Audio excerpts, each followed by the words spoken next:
So for example, your mind knows that this toxic relationship isn't the best for you, but your body hasn't caught up to it yet because you haven't chosen to react differently. We can say our affirmations all we'd like, but once we choose to respond differently, we are conditioning our bodies to catch up with our intellectual minds and be able to, cut the craving, allow our bodies to know that we don't want to be conditioned in our past experiences, but we want to be in the state where we can choose to explore different physical sensations and explore different cycles that our bodies can become used to through our thoughts that we know to be true or that we know that we'd like to see. The way you choose to react to something is like a spell. Like our emotions, our reactions are literally spells. Our emotions are so powerful, and the way we choose to react, the way we choose to utilize our emotions dictate our future. They dictate what we are going to condition our bodies to become used to. So just remember that you are the change. You have the power to condition your body in a way that benefits you. You have the power to condition your mind in a way that benefits you.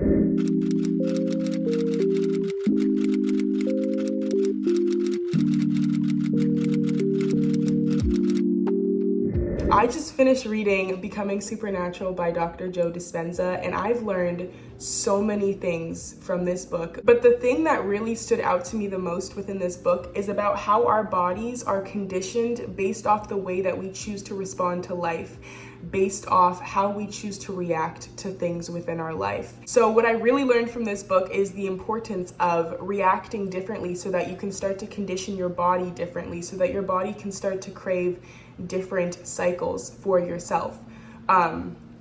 Because ultimately, a lot of what you feel when you are going through cycles is based off of your body's past conditions, based off of your body's past experiences. Your body has memory. It's not just your thoughts that have memory. Your body has memory. It remembers how you feel during certain cycles.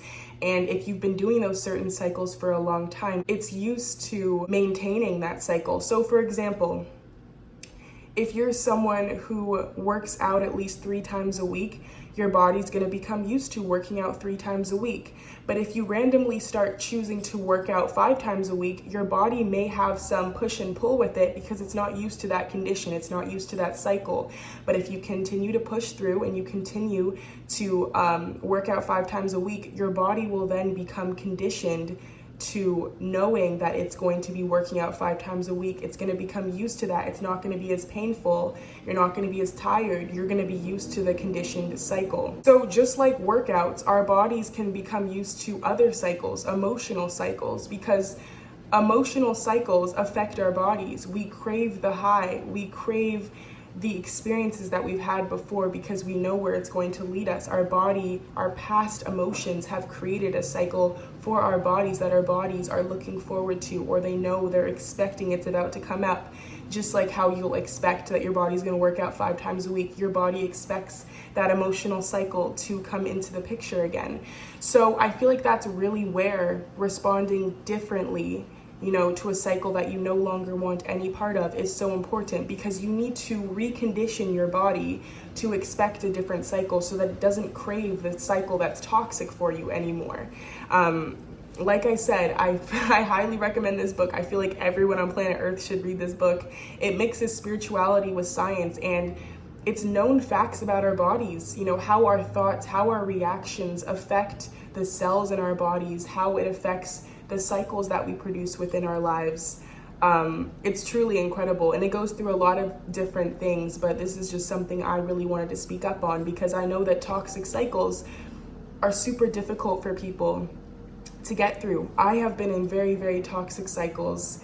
Back in high school, I found myself in a lot of different toxic cycles, and I know that the reason why they've changed for me is because I've chosen to respond differently to life now.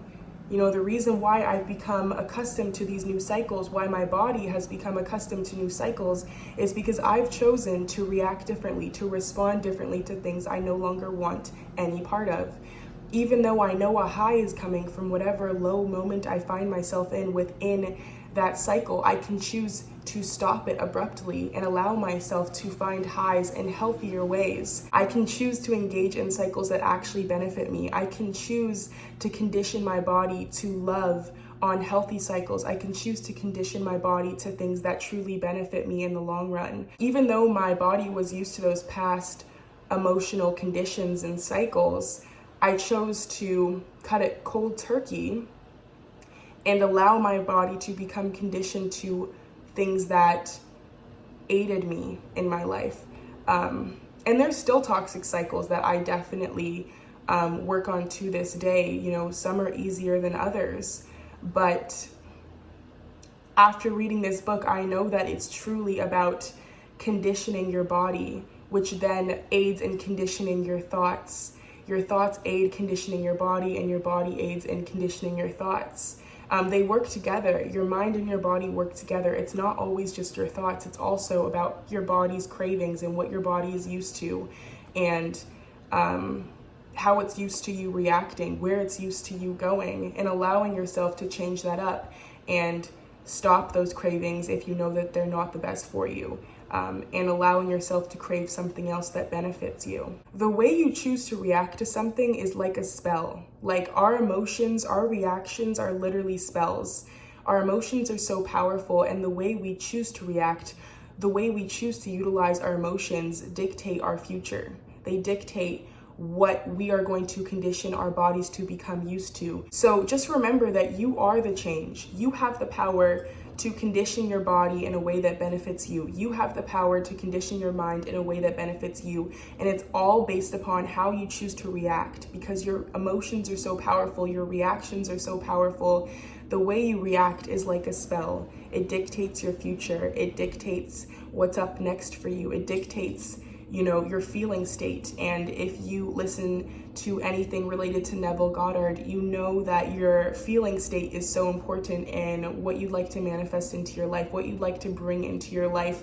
Know that your emotions are so powerful. Know that your reactions are so potent to what you'd like to experience in your life next. So after reading Dr. Joe Dispenza's book, Becoming Supernatural, I realized that we really all have superpowers. We just haven't all awoken to our superpowers yet, because we aren't fully aware of everything that our body can do for us. We're not fully aware of everything that our mind can do for us. Not all of us are educated on the fact that we can totally and completely change our lives based off of our reactions and our body conditions and the way our body is conditioned and all of this stuff. Like, if you read this book, you will know to the fullest extent what I'm talking about. I'm even going to reread this, honestly. I just feel like it's such important information, because it teaches you about yourself, your human body, and how science and spirituality mix together in order to bring you a life that's healing, nurturing, loving, joyous, exciting, and knowing that, you know, the realm of the unknown is just the realm of possibility, you know? And oh my gosh, let me just read. I've highlighted so many things within this book, but there was something I highlighted that really stood out to me. Oh, where is it? It's over here. But let's not forget that living in the unknown means we are in the realm of possibility.